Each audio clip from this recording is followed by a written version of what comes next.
وقفے کے بعد ایک بار پھر سے پروگرام میں خوش آمدید کہتے ہیں، اور ناظرین اب ہمارے ساتھ موجود ہیں، ہماری بڑی خوش قسمتی ہے، ہمارے لیے بڑی آنر کی بات ہے کہ آج پھر سے انہوں نے ہمارے لیے وقت نکالا۔ میری مراد جناب ڈاکٹر محمد طاہر مصطفیٰ صاحب ہمارے ساتھ موجود ہیں۔ ویلکم سر، ہم آپ کو اپنے پروگرام میں خوش آمدید کہتے ہیں۔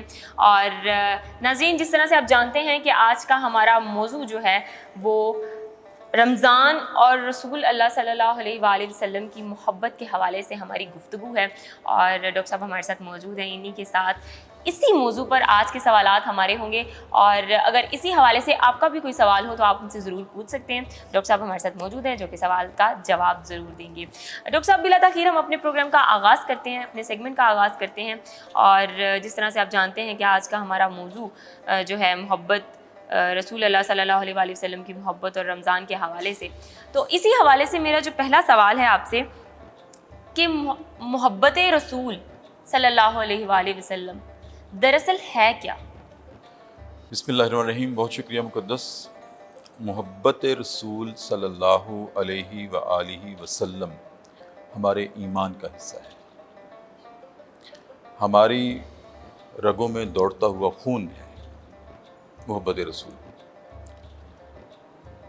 نبی کریم صلی اللہ علیہ وآلہ وسلم نے خود اپنی زبان اقدس سے ارشاد فرمایا، لا یؤمن احدکم حتی اکون احب الیہ من والدہ وولدہ والناس اجمعین۔ لوگوں، اس وقت تک تمہارا ایمان ہی مکمل نہیں ہوتا جب تک کہ تم دنیا و ما فیہا کی ہر چیز سے زیادہ، ہر انسان سے زیادہ، اپنے ماں باپ سے زیادہ، اپنی اولاد سے زیادہ مجھ سے نہ محبت کرنے لگو، تمہارا ایمان ہی مکمل نہیں ہوتا۔ تو اب یہ بنیادی زاویہ اور پیمانہ تو رسول اللہ نے ہمیں خود دے دیا، یہ تمہارے ایمان کا جزو ہے۔ اگر میری محبت میں کمی رہ گئی نا تو سمجھ لینا تمہارے ایمان میں کمی ہے۔ ایک مرتبہ حضرت عمر رضی اللہ تعالیٰ عنہ نے، حالانکہ تمام صحابہ جو تھے آپ کے اوپر مر مٹنے والے تھے، فداکار صحابہ اکرام کی جماعت جو ہے، ایک دن حضرت عمر نے کہا، یا رسول اللہ، مجھے دنیا کی تمام لوگوں سے زیادہ آپ سے محبت ہے سوائے اپنی جان کے۔ میری جان ہے، سوائے اپنی جان کے باقی ہر چیز سے زیادہ آپ سے محبت ہے۔ تو نبی کریم نے کہا، عمر، ابھی پھر تمہارا ایمان مکمل نہیں ہوا، ابھی خامی ہے۔ تم نے کہا اپنی جان کے علاوہ باقی ہر چیز سے زیادہ مجھ سے محبت ہے، جب تک یہ نہیں کہو گے کہ میرے سمیت، میرے ماں باپ اور میرے اولاد سمیت دنیا مافیا کے ہر شخص سے زیادہ مجھے آپ سے محبت ہے، تمہارا ایمان ہی مکمل نہیں۔ ٹھیک ہے، یہ تو آپ نے ارشاد فرما دیا۔ اب قرآن کیا گواہی دیتا ہے، کلام اللہ کیا گواہی دیتا ہے آپ سے محبت کے حوالے میں؟ اللہ رب العزت نے کلام اللہ میں یہ اعلان کر دیا ہے، قل ان کنتم تحبون اللہ فاتبعونی یحببکم اللہ۔ لوگوں، تم میری محبت پانا چاہتے ہو، یہ اللہ نے مخاطب کیا ہے۔ قل، ان سے کہہ دیجئے لوگوں سے، لوگوں تم مجھ سے محبت کا دعویٰ کرتے ہو، اللہ کہتا ہے کہ تم مجھ سے محبت کا دعویٰ کرتے ہو کہ میں اللہ سے بڑی محبت ہے اور اللہ کو ہم سے بڑی محبت ہے۔ یاد رکھنا، میری محبت کا پیمانہ اور کرائیٹیریا پتہ کیا ہے؟ قل ان کنتم تحبون اللہ، اگر تم اللہ سے محبت رکھتے ہو تو ان سے کہہ دو فاتبعونی، میری اتباع کرو۔ اگر تم میری اتباع نہیں کرو گے اور اللہ سے محبت کا دعویٰ کرو گے، وہ قابل قبول نہیں ہے۔ ہمیں لوگوں، میں اللہ ہو کر اعلان کرتا ہوں کہ مجھ سے محبت کا دعویٰ کرتے ہو اور میری محبت کو پانا چاہتے ہو تو پھر میرے نبی کی اتباع کرنی پڑے گی۔ دین پھر کیا ہوگا؟ یحببکم اللہ، پھر اللہ تم سے محبت کرنے لگے گا۔ جب تک تم میرے نبی کو بیچ میں نہیں لاؤ گے تو تمہاری محبت ایسے ہی ہے جیسے کہ ایک پھول ہے خوشبو کے بغیر۔ ایک پھول ہے خوشبو کے بغیر، آرٹیفیشل ہوتا ہے نا، تو اس میں خوشبو نہیں آتی۔ پھر جسم ہوتا ہے، روح نہیں ہوتی۔ پھر تمہاری محبت یہی ہے اگر میرے نبی کی اتباع نہیں کی۔ اچھا ڈاکٹر صاحب، یہ بتائیں کہ کیا محبت رسول میں اطاعت رسول بھی ضروری ہے؟ مقدس، ہم نبی سے محبت کا دعویٰ تو بہت کرتے ہیں، عشق کا دعویٰ کرتے ہیں، اور کہتے ہیں کہ مجھے نبی سے عشق ہے. عشق محبت کی آخری ایکسٹریم لیول کی بات ہے کہ جب کوئی آپشن نہیں ہوتی. ٹھیک ہے, پھر ہم کہتے ہیں مجھے عشق ہے, میں مر جاؤں گا لیکن اس عشق کو حاصل کر کے رہوں گا. پھر ہم یہاں تک پہنچ جاتے ہیں نا. اس کیفیت میں یہی ہوتا ہے.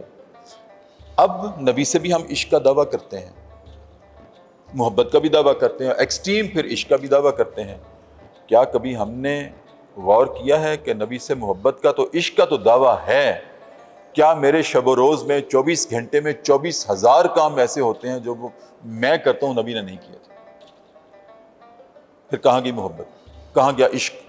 میں تو ہر وہ کام کرتا ہوں جو میرے نبی نے نہیں کیا, اور میں پرواہ بھی نہیں کرتا کہ میں وہ کام کرتا ہوں جو میرے نبی نے نہیں کیا, اور پھر میں عشق کا بھی دعویٰ کرتا ہوں.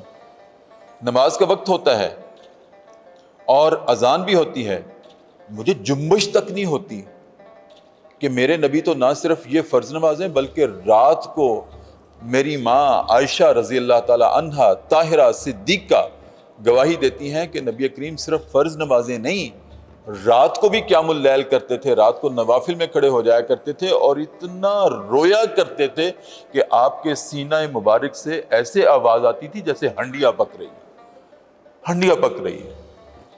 تو میں نے ایک دن کہا کہ میرے سرتاج یا رسول اللہ صلی اللہ علیہ وسلم, میں آپ پہ قربان, آپ اتنی کیوں مشقت کرتے ہیں؟ آپ تو نبی ہیں, آپ تو شافع ہیں, آپ تو لوگوں کو بخشوانے والے ہیں, اپنی امت کو بخشوانے والے ہیں. اب سارا دن اتنی مشقت کرتے ہیں اور پھر رات کو پھر قیام اللیل اللہ کے ہاں کھڑے ہو جاتے ہیں. تو آپ نے کہا تھا عائشہ, کیا میں اللہ کا شکر گزار بندہ نہ بنوں کہ اس نے مجھ پر کتنی عنایات کی بارش کی ہے, تو کبھی میں اس کا شکر ادا نہ کروں؟ یہ اس کا شکر ہے. ہم اتنا شکر ادا کرتے ہیں؟ ہم تو فرض نمازوں کو چھوڑ دیتے ہیں. ہم روزہ رکھتے ہیں, روزے کو لنک کرتے ہیں, روزہ رکھتے ہیں اور بڑا احسان کرتے ہیں اپنی ذات پر کہ آج میں نے روزہ رکھا ہے, اور خواہش کیا ہوتی ہے کہ اب چھٹی کر کے اے سی والا کمرہ ہو, بس میں سوتا رہوں, اس میں ظہر بھی گزر جائے, اس میں عصر بھی گزر جائے, مجھے کوئی بلائے نہ. کہتے ہیں باقاعدہ, میں سونے لگا مجھے کوئی جگائے نہ.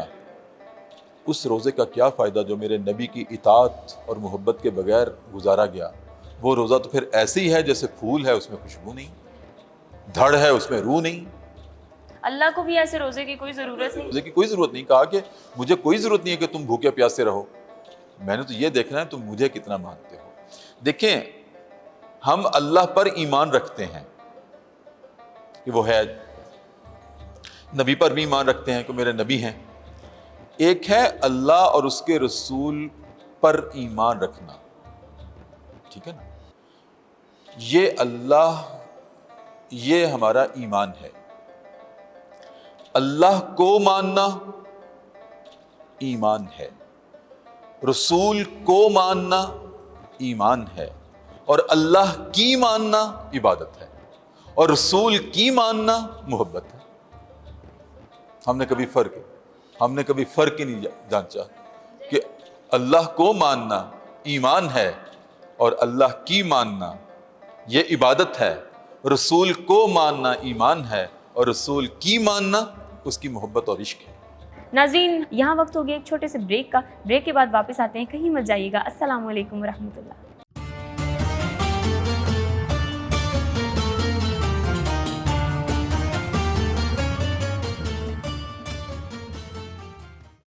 Explore your interests and passions to discover your talents and fulfill your dreams at UMT.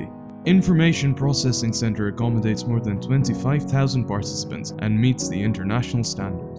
The clinical counseling facility is provided by Institute of Clinical Psychology to support a healthy mind and body.